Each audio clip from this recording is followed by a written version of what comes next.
Duas técnicas infalíveis para você atender casais. Quando você atende um casal, geralmente você tem que ser quase que um mediador ao invés de ser o terapeuta. Por que um mediador? Porque muitas vezes aquele casal ele quer simplesmente, cada um quer defender o seu próprio lado, cada um quer defender a sua própria razão. Então, geralmente, quando você começa ali a sessão de terapia, vamos lá, gostaria de ouvir vocês. Aí uma pessoa começa a falar, não, ele fez isso, isso e isso. Aí o outro, não, ela fez isso, isso e isso. Não, ele fez isso e isso. Então é muito comum isso aqui, ó, apontar o dedo, apontar o dedo, apontar o dedo para o outro. E um fica discutindo com o outro, e se você não coloca ordem ali, é como se fosse quase que um juiz, sabe? Ordem no tribunal. Então você tem que exatamente colocar uma postura de ordem na sessão de terapia. Então o que você vai fazer? Você vai fazer um acordo de cavalheiros, que eu chamo de código de honra. O que é um código de honra? É quando você combina com aquelas pessoas ali o que você vai fazer durante a sessão. Então você cria um código de honra. Essa é a primeira técnica infalível. Então logo quando você começa, você vira para as pessoas e fala assim, olha só, isso daqui não é um lugar para vocês ficarem batendo boca. Eu tenho cara de tanque, eu tenho cara de máquina de lavar, então isso daqui não é o lugar para vocês lavarem roupa suja. Então a gente precisa instituir aqui um código de honra. O que é um código de honra? É a gente combinar as regras que vão acontecer nessa sessão. Porque se a gente não tiver regras, essa sessão não vai servir para nada.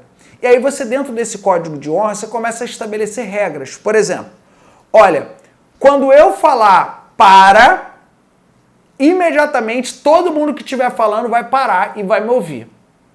É um exemplo. Você colocou a primeira regra. Então, a regra do para. A segunda regra. Uma pessoa fala até o final, depois a outra pessoa fala até o final. Uma segunda regra dentro do código de honra. Terceira regra, que é muito boa para poder você colocar. Quando você estiver falando durante essa sessão, você vai falar no eu. Você não vai falar você vai falar no eu. Por exemplo, uma coisa é falar, você largou a toalha em cima da cama, isso é uma coisa, você está falando você. Agora você vai falar no eu. Eu me senti extremamente irritado quando cheguei no quarto e vi aquela toalha em cima da cama. Então você vai falar, a palavra aqui vai ser eu. Então, vai falar no eu. Eu já estabeleci aí 3 regras no código de honra. Isso vai te ajudar a harmonizar aquela sessão terapêutica e vai ajudar você a conduzir. Porque se você deixar os casais falarem, eles já vão falando ali um com o outro o tempo inteiro e vão debatendo e simplesmente, às vezes, você pode sim perder o controle quando os dois estão na mesma sessão. Você pode também fazer o trabalho separado? Pode, mas em algum momento eu sugiro que você coloque os dois juntos na mesma sessão, até para poder os dois se observarem. Então a primeira regra infalível aí, primeira dica infalível é exatamente o código de honra.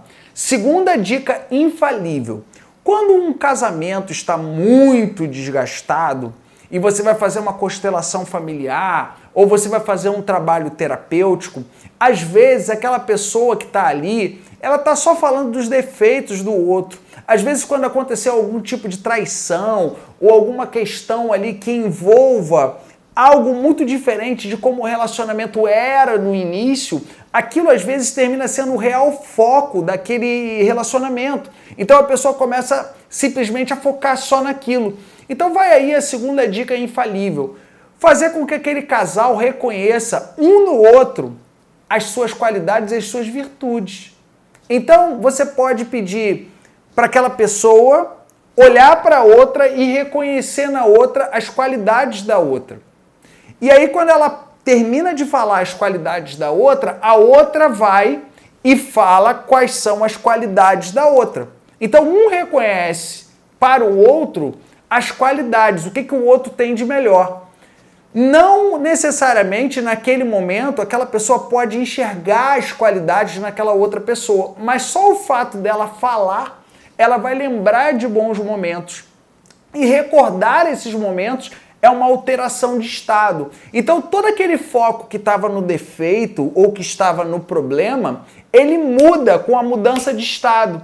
A pessoa volta a pensar em coisas boas, volta a recordar bons momentos e automaticamente aquela pessoa altera o estado dela e isso pode ajudar a pessoa a se reconectar com a outra. Isso pode, inclusive, ajudar a resgatar um casamento. Lembrando que se existe amor, não importa se seja 0,00001% de amor, se tem amor, com amor, tudo é possível. E aí, gostou desse conteúdo? Comente aqui se você gostou desse conteúdo. Aproveite para ver mais conteúdos como esse acessando o site escoladeheróistreinamentos.com.br escoladeheróistreinamentos.com.br. Eu sou Diogo Hudson, responsável pela Escola de Heróis Treinamentos, uma formação para terapeutas do novo milênio.